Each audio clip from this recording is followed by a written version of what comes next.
Welcome to World Chef's podcast. I'm your host, Ragnar, and you're listening to World on a Plate.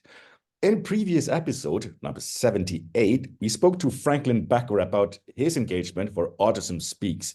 I asked if there were any structure for companies to help them integrate workers with special needs. And hey, I'm very glad to announce that we have one present for you right now. So I'm very honored to invite on the show Max Simpson. Max was listed as one of the top 50 young leaders shaping the future of Asia. Max is a specialist in special education and inclusion, working with neurodivergent community for over 15 years now. And so Max is the CEO of Steps, who works with companies, including the hospitality industry, to help them embrace and include neurodivergent people. So, hey, Max, I want to welcome you on the show and thank you for taking the time from your busy schedule. Thank you so much for having me. It's a real pleasure to be here and to share about our work. Yeah. Hey, to start with, Max, can you tell us more about Steps? What is it that you do? Yeah, of course. So we're based in Bangkok, but we're working across Asia. So we do three key things. So we have three strategic pillars that we work across. One is providing access to education. So we work with neurodivergent teens and adults who want to go into the workforce and perhaps need some support to do that. We also model inclusive social businesses. So we have our own cafes and bakeries and a business service center. So these are really great examples of what inclusive but sustainable business can look like. They have two key purposes for us. One is to, of course, provide access to work experience and employment opportunities for our trainees, our students. And secondly, it's a touch point for society. So customers come in and you can really witness the change that happens through their expressions. So perhaps they've come to us and they don't know about our social mission, but they see somebody serving them that they perhaps aren't familiar with. They haven't met maybe somebody of a visible type of disability before. And then the experience is positive and the service is good and the food is good. And they leave smiling. So they go through this process of slight discomfort of, oh my gosh, what's going on here? Maybe my language needed to be clearer, or I had to repeat myself. And then everything ends really nicely. So they go away and they tell people, and this is how we build our theory of change through sort of word of mouth. So yeah, we have access to education. We have these inclusive businesses that we model. And then our third pillar is around empowerment. So this is where we work with employers, such as people in the hospitality industry, as well as government and embassies too, to help them have the know-how and the knowledge and the skills to be inclusive employers. It's assumed that people know how to do this, but of course we don't. And my theory has always been our education program for our trainees could be the best in the world, but if the employers haven't had access to that same knowledge and support, then it's likely to fail.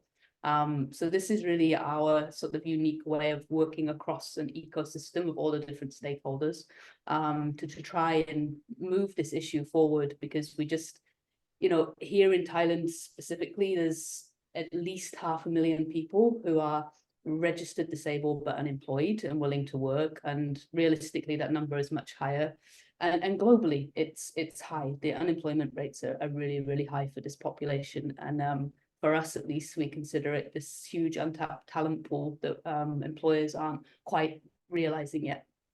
Right. Yeah, absolutely.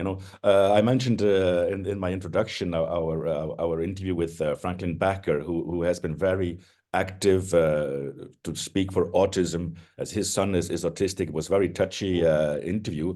So I used the word neurodivergent person. So I just want to get clarification. Are we talking about the same thing, or it's a wider scope? Can you explain that term, neurodivergent? What does that mean really for our audience?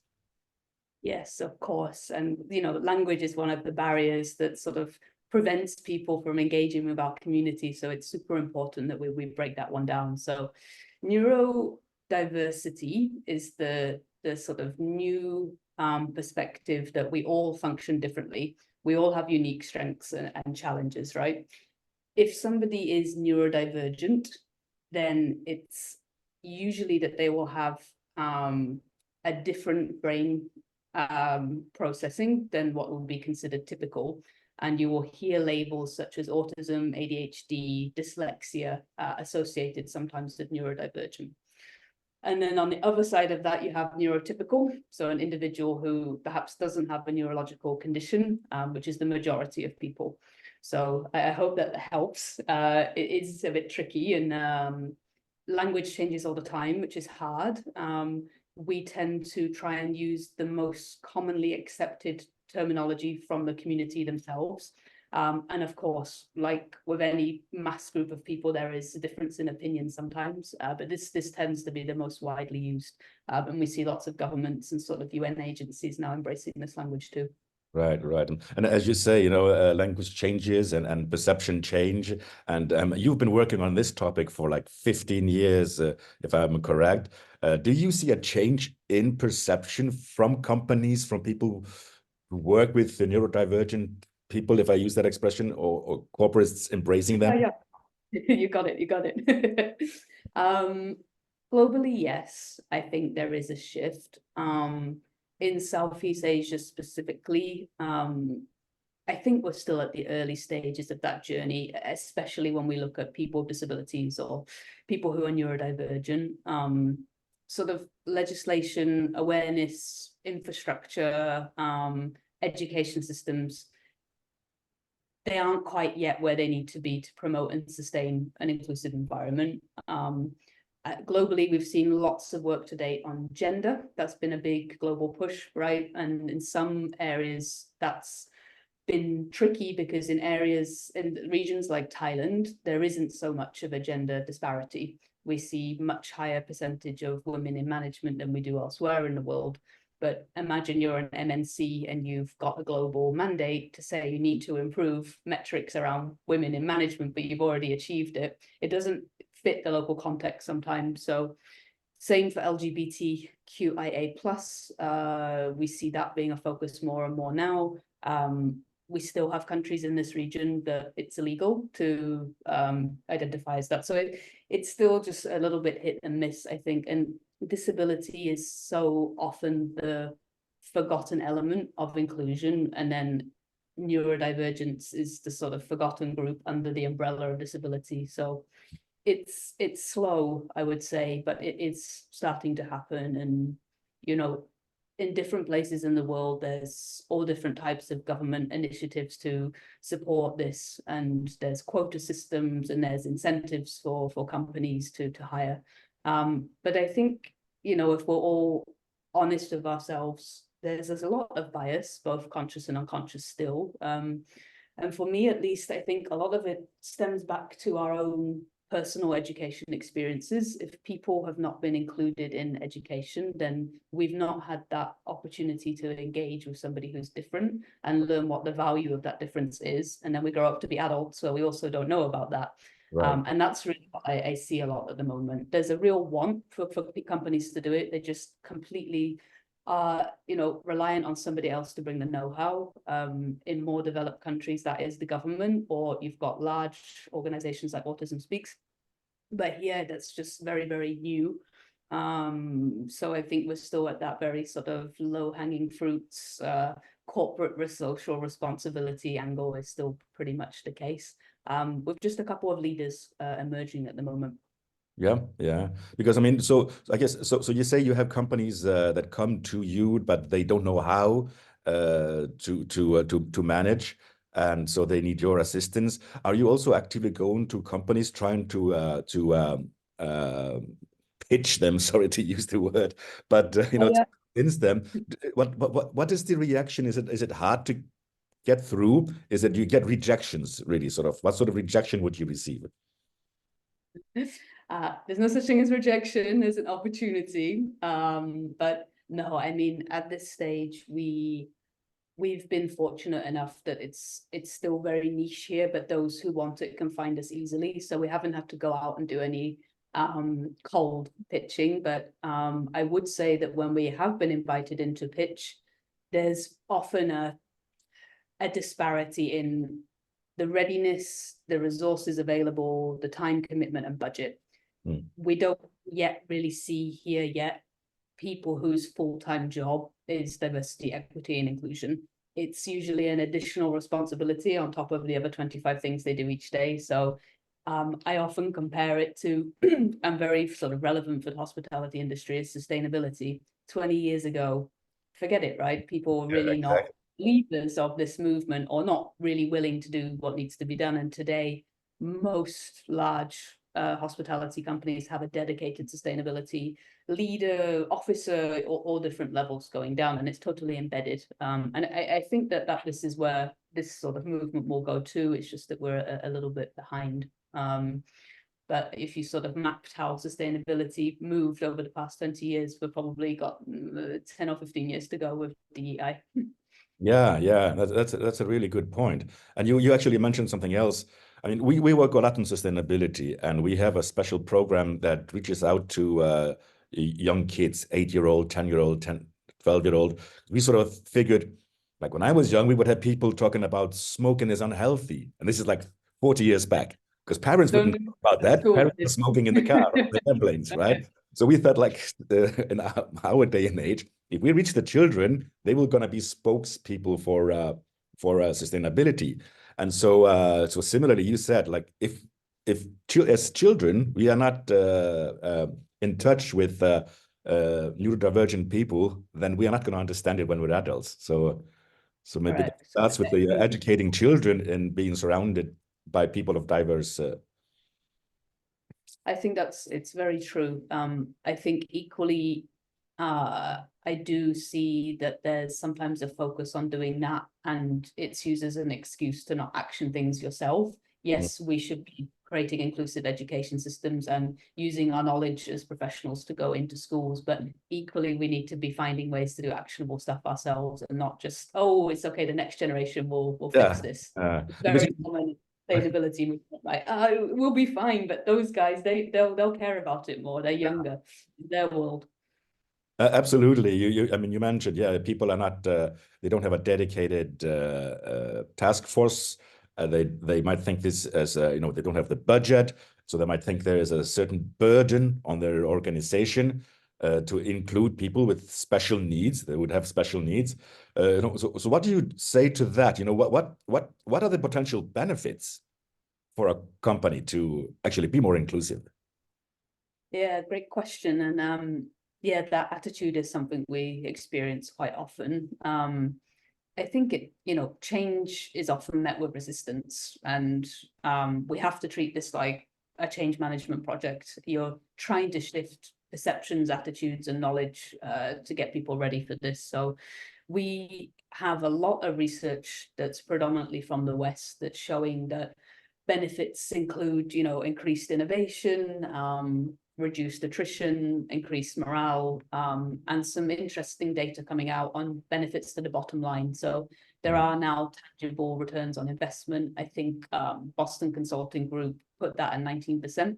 So, I mean, these are significant benefits, right, that you wouldn't see perhaps from other change management ventures. But like anything, it needs the right, people, time, resources put in place. And where we are in this region, there's very, very little data and research. So everything that is being done is being sort of taken from Western research and adapted and sort of hodgepodge together, and it's not working. And there's this big cry for a localized business case for inclusion in this region. So this is one of the biggest barriers that we face. And to tackle that, we actually opened a research center at the start of last year that's dedicated specifically to neurodiversity at work, to try and create that business case, because we're asked for it all the time. Okay, well, that works in the UK or that works in Germany, but that's not where we are. So what does it look like here? And I think it's a very, very valid point. And it's something that is very true to where we are. But yeah, I think, once we have the right policies and environments and systems and processes in place, and we shift those attitudes, then it really start to see the benefits are being then believed by everyone in the company, not just leadership. That often happens, right? You've got all the leaders committed to this change that needs to happen, but not enough is done at the middle management, and definitely not on the workers on the ground.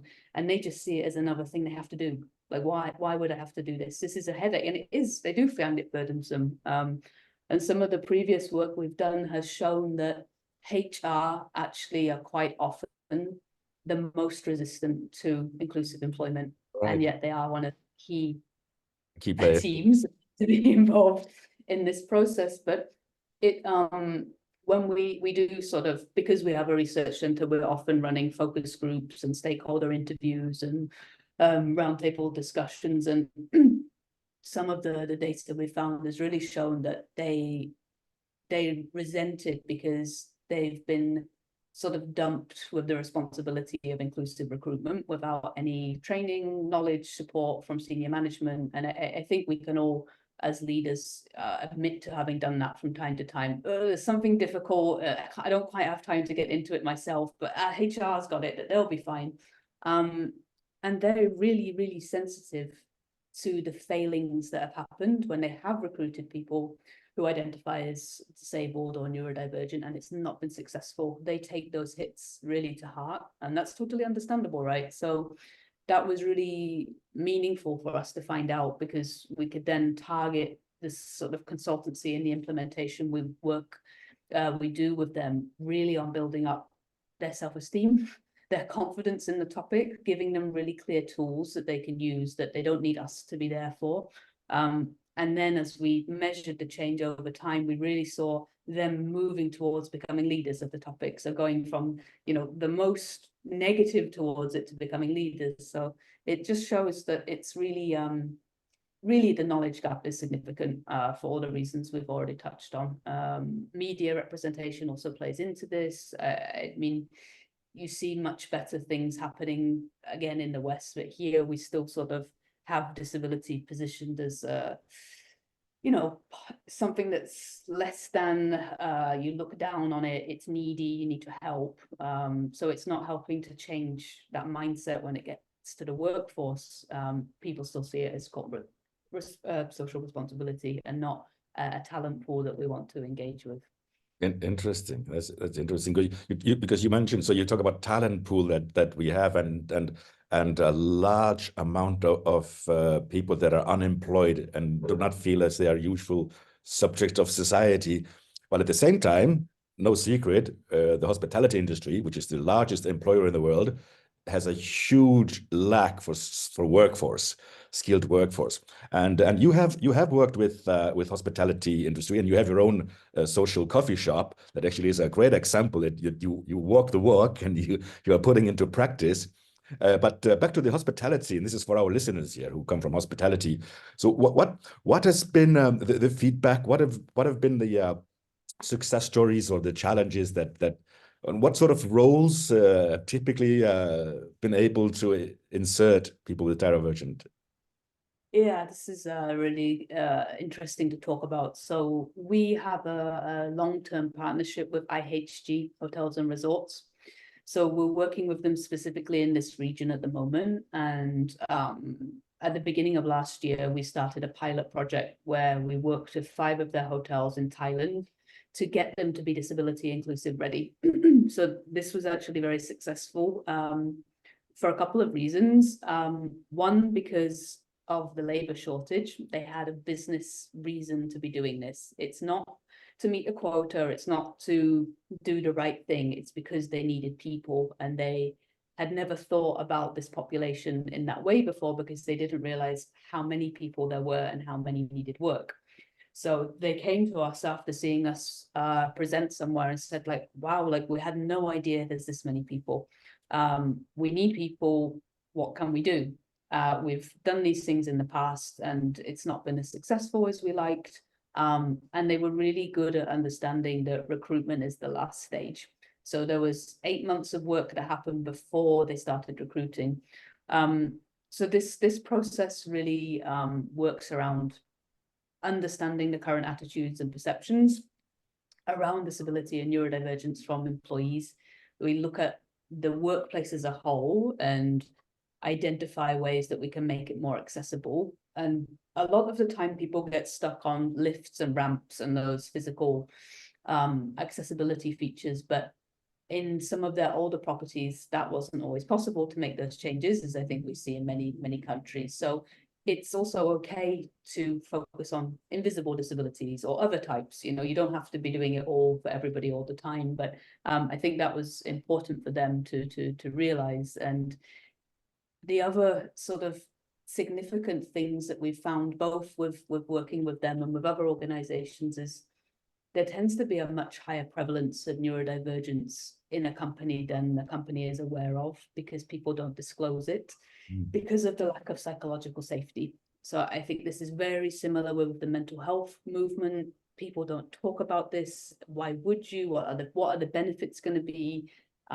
Fear of being, you know, losing your job or not being promoted in the future because you've shared something that somebody else doesn't understand. So there's much higher numbers than we're aware of, that typically any company would look about 20%, 15 to 20% will be neurodivergent.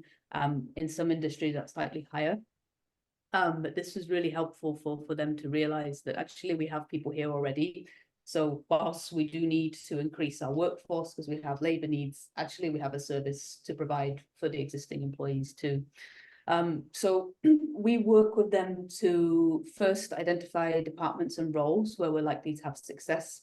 So that got broken down into, we ended up with barista, I'm going to get all the terminology wrong because I'm not a hotel person, front office relations person, yeah, front desk.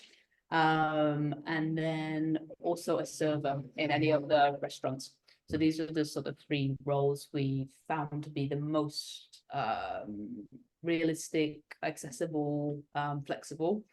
Conversations around, you know, can we really offer part-time hours for these roles happened. We've never really done that before, but COVID opened up these opportunities that perhaps they had never done before. They'd only ever hired people full-time, and now they were much more open to things like that, which helps make employment possible for some people, right, who perhaps full-time work wouldn't be the best fit. So we identified certain roles, and then we totally reconstruct the recruitment process. We look at job ads, the jargon that gets used, what we actually need somebody to do, the real need of the job, and what we would like them to do are often not necessary to list all of those things. We put in accommodation statements on all job ads. So if you are somebody that was applying and you needed an alternative recruitment process, there's a dedicated person you can contact, and then it kicks off a whole different process. You can have a online interview with your camera off if you need to. You can come for a visit to the site first. You are sent a very visual presentation of what to expect when you come in. This is the person that you'll meet. This is what it looks like when you get there. Here's the interview room. This is what to expect. Here are the interview questions. Or maybe you aren't going to perform well in an interview and you do a trial instead. All these things have now been set up so that when somebody does apply, the process is there and it's supported and everybody knows how to do it. So they've now got people going into these positions, and that's the result of 8 months of work. And as I mentioned, now it will roll out to all 31 hotels in Thailand throughout this year. And then from next year onwards, it will go out to other countries too. So it's really great to see a hospitality giant committed at this level, and to be so open about the process and the learnings, because that's also, you know, it's one of the contributing factors that we find to lack of progress is that people don't want to talk about it, even when they've been having success, just through fear of perhaps somebody like myself who is a specialist going, yeah, but you shouldn't really do that, you should do this. Like, and actually sometimes you just need to start, listen to your people, you know, understand what, you know, their own challenges have been. Anyone you've already got who is identifies as being disabled or neurodivergent, talk to them. You know, it's like anything that you do to try and affect change, involve people, get their feedback. And I think it can be done really, really well, especially when you've got that business reason to do it. I think that's a good driver. It automatically opens up the time and resources needed to make it happen. Yeah. I want to thank you for sharing that, because you gave some very key elements into sort of how to. And if we have listeners who sometimes are managing smaller outlets and they might have their own owner restaurateurs, that they also sort of have an understanding of, what are the steps to take. And it's great that you share that. What would you think are like the biggest challenges they would face? What should they be expecting as sort of as a hurdle or a challenge, or what is your experience from that? Can you? I think the main hurdles we see are, okay, one, anyone who jumps into this without setting some clear goals and milestones for it, you wouldn't jump into hiring a totally new population without doing some research first. And yet it happens time and time again. We get companies coming to us, weekly saying, we've decided we're ready to do this now, so please provide me with a candidate. And you take them through a quick 20-minute assessment to understand their readiness. And they haven't thought about what they need to do when, what's the purpose of doing this? Do we know how many people we'd like to hire? Have we identified any roles? So I think it's like anything, don't jump straight into the doing, take a step back. Do we want to just hire one person? Okay, we can start with that, but is that really inclusion? Probably not. Nobody wants to be the one of anything in a team of, I don't know, 50, 100, 200. Okay, do we have a plan to increase that over time? When would that happen? What resources do we think we would need to do that well? Are we going to look for someone with a physical disability, or do we think we're better suited to someone who maybe is deaf or has a visual difference or an invisible disability? Let's have a look at what we think we could manage. And really, I mean, the hardest part is, I think, there's so much pressure put on the first hire being successful. Everybody gets pretty stressed about that because the fear of failure is high. But if you've done those pre-steps, I think you can do it well. Reach out into your local community. There's often always organizations like us or NGOs or local charities that have people who are looking for work. Start maybe a paid internship program first. They'll help you understand what you need to have in place. And at the same time, your employees are going to get to learn about the process a little bit before going all in and committing. I think there's a few different things you can do to get going. There's tons and tons of information online. Yes, the internet has also got lots of things that aren't true. But for this topic, there's some really great, 5 things you can do to get ready. And I think any of those 5 things would be fine. It's just the push to get going is often a big barrier. We see this a lot, right? In any change management project, everyone's there around the table saying yes, but no one wants to press go. It's like, okay, let's just begin and let's do these things first and build some momentum around it. And internal comms, I think sharing it, the why are we doing this? Why it's important to us? How are we measuring our success? Over what timeline are we doing this? And bring everybody on board, because inclusion is everybody all the time. It's not just this demographic or that demographic on Wednesdays. And that's what makes it hard. We can bring in trainers and implementers and support, but then we have turnover and those people maybe leave who've had that training, and it has to just be continuous, because we're learning, all of us are learning all the time, and inclusion changes over time. So we have to keep coming back, I think, and revisiting our purpose and motivations and goals for these things, and make sure they're in line with our other business, KPIs or whatever we're doing, whatever we're measuring, make it measurable somehow, I think.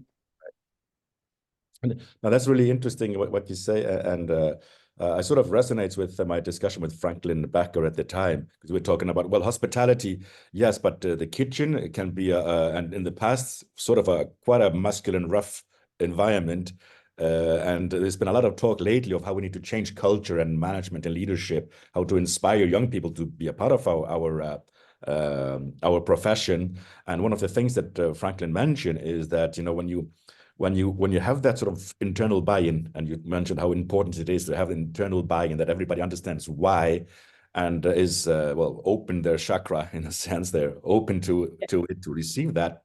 that it also sort of changes it helps change the corporate culture to become more open and therefore more innovative, as you said. So that creates that openness and mindfulness, and so everybody becomes more expressive and more softer, get more softer skills. Yeah, we saw this happen because these conversations tend to expand and open up other areas. So whilst talking about the topic of disability and neurodivergence, we also look at things like policies around gender neutral bathrooms and dress codes. And this came up as quite a tricky one in hospitality, that there are set uniforms often for men and women, and a not real understanding of why that still exists, because actually it doesn't matter, it doesn't affect someone's performance at work, right? But they're written in policies that have been there for a long time and just not been updated. So as you start to have these conversations, it's great to see other things get actioned at the same time, because people are pausing to review it as a whole, which I think is nice. And yeah, it helps to absolutely soften that hard edge, cold corporate experience that it has been through our history, to something like a place of belonging and a place of authenticity. And it's great to see this movement happening. There's so much more focus on us being humans, Right. not just in the wheel. Yeah, we're people, and we have good days and bad days, and we have mental health needs, and we have family, and we have responsibilities outside of the workplace, and everything from paternity leave to carers support is all helping to move this sort of point forward, that we will be our best people at work when we're provided the support we need for the rest of our lives, right?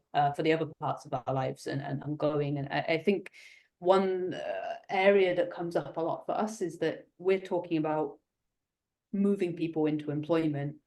And often what that means is a caregiver, a parent, also then can work, because they've often not been able to work because they've needed to be home with their child, or regardless of their age, and that directly impacts the economy.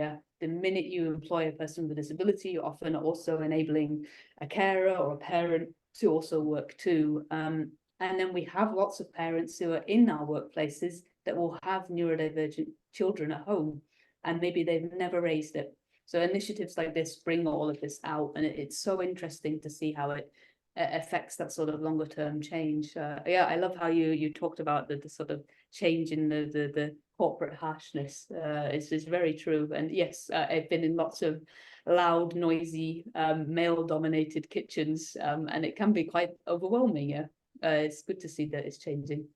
No, absolutely, and as you said, in the end of the day, we're all humans, and what we're also doing is that what you are doing, changing lives of those persons, finding a job and a purpose. And you mentioned, actually, what I missed, families as well of these individuals that now have a purpose. I guess that is sort of the reward you have from all of this, and with your humanity. So what sort of what I don't know how to ask that question, but so yeah, so your personal sort of, when you had like moments of pride, or moments of joy, or share success stories that how individuals you've changed around. Yeah, I mean, I have a family member who is autistic, and my son is also autistic. So I'm very close on a personal level to the topic. So it actually means I have very, very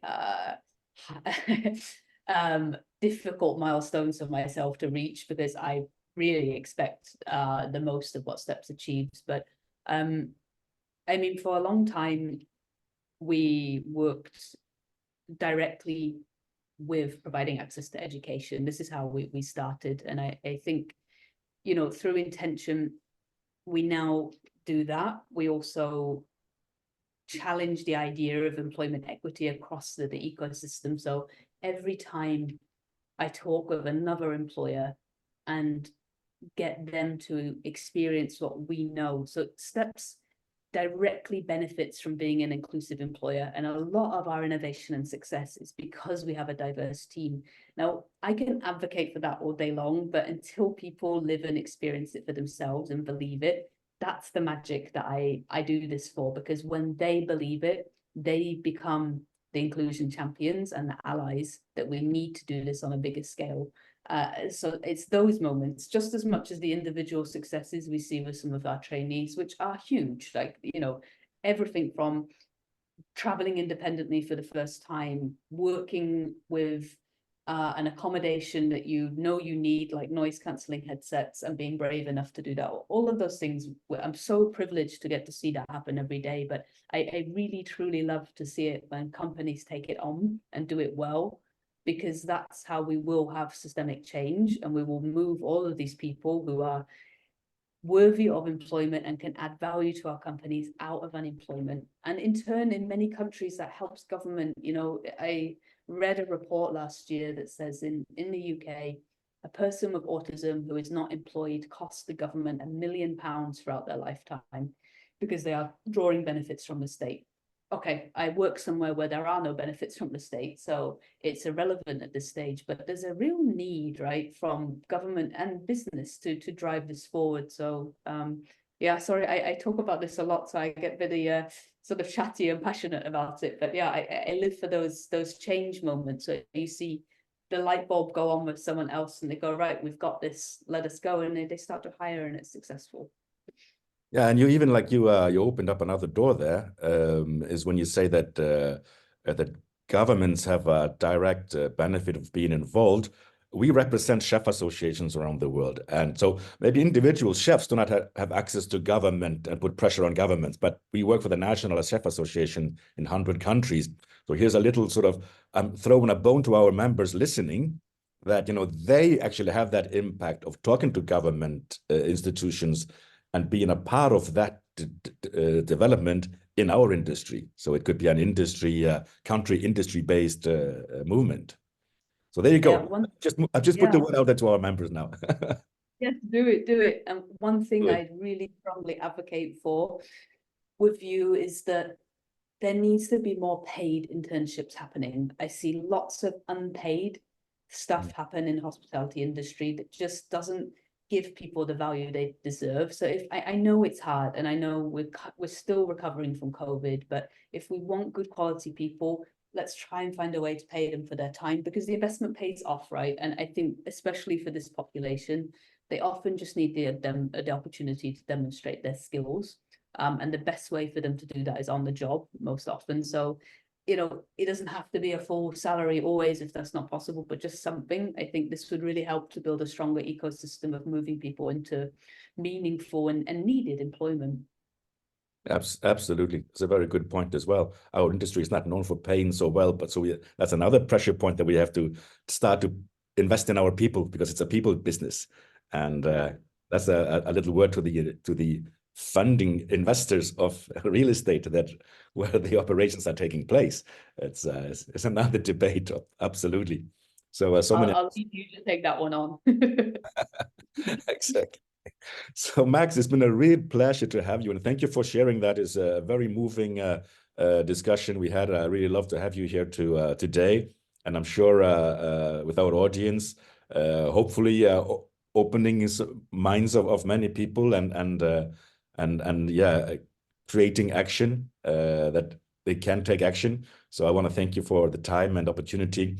On this podcast, what we will do is that we will put some resources back to what you are doing, so people could inform themselves a little bit more if they want. And so maybe we can also start a little movement globally with our World Chefs community. Amazing. I'd be very happy to be a part of that in any way I can. And thank you for providing the platform for us to share about our work. The more people we can touch, the more likely we will have progress. So thank you very much. Thank you, Max. And thank you, everybody. Thank you for listening. You're listening to World Chefs Podcast. I'm your host, Ragnar, and this is World on a Plate. Stay safe. Thank you, everyone. Bye-bye. Bye, Max. Bye-bye. Thank you.